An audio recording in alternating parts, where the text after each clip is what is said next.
Have you noticed that brand new cars seem to break faster than ever? It feels like you pay more but get less reliability. Mechanics everywhere are seeing the same thing. New cars are showing up with major problems after just a few thousand miles. So what's really going on? Let's break down the truth that car companies don't want you to know. The first reason is simple: over-engineering. Modern cars are packed with electronics, sensors, computers, and software systems for everything.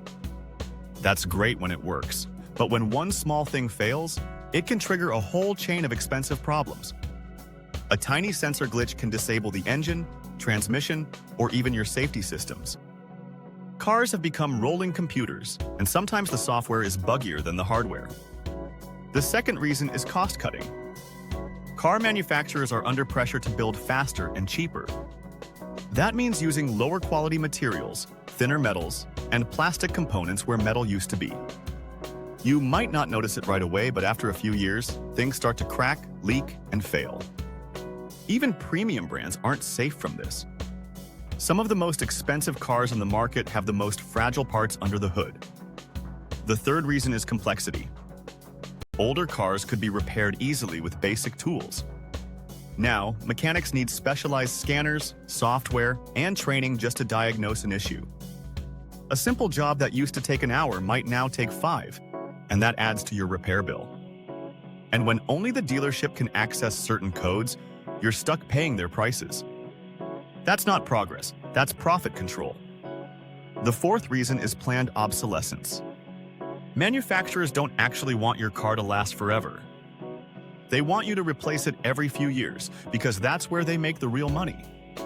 So they design parts and systems that are complicated, expensive, or even sealed, so you can't easily repair them. Mechanics see it all the time. Components that should last 10 years are failing after 3. It's not bad luck, it's bad design on purpose. The fifth reason is updates. Yes, software updates. Modern cars now get over-the-air updates, just like your phone. Sounds cool, right? But those updates can cause new bugs, reset systems, or even brick certain features. I've seen cars come in after a simple software update, and suddenly the backup camera, climate control, or power steering stops working. You can't fix that with a wrench.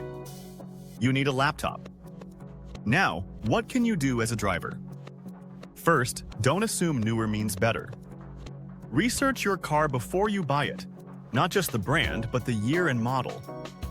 Check what mechanics are saying online and look up real-world repair data. Second, keep up with preventive maintenance.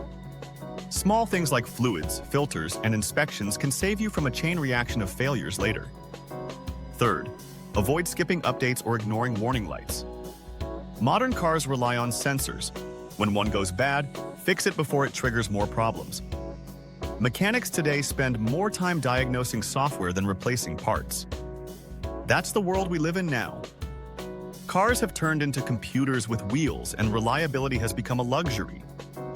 The truth is, the simpler the car, the longer it usually lasts. That's why old models from 10 years ago are still running strong, while some new ones are already in the shop. So the next time someone says, "New cars are better," ask them this: better for who? Better for drivers or better for profits? Because the people fixing them every day know the truth. Modern cars might look sharp and high-tech, but under the hood, they're more fragile than ever. If you found this video helpful, hit like and subscribe for more real talk about cars, repairs, and the auto industry. Drop a comment below. What's the worst problem you've had with a new car? Your story might show just how bad this problem has become. Stay sharp, take care of your ride, and don't let the shiny new stuff fool you.